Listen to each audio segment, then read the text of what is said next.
canal Curitiba hoje, pessoal.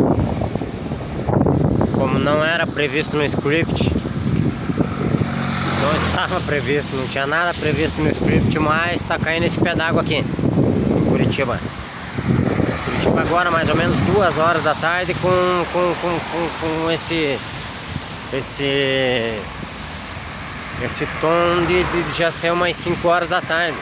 Tô passando agora descendo o viaduto do Auer, 5 horas da tarde, com a sensação de 2 horas da tarde, com a sensação de já ser umas 5 horas da tarde. Isso é praticamente viável e não estava no script. Então é lamentável a situação de Curitiba hoje. Você entra no shopping para comer um sorvete e tem que sair correndo. Praticamente um clima impossibilitado o pessoal fica impossibilitado de caminhar para lá e para cá, né? Não tem lógica você sair de casa hoje.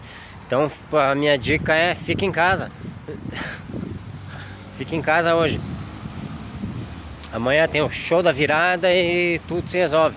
Mas hoje o tempo tá uma aberração e tá dando a impressão Ai, meu Deus do céu. Isso não estava previsto no script.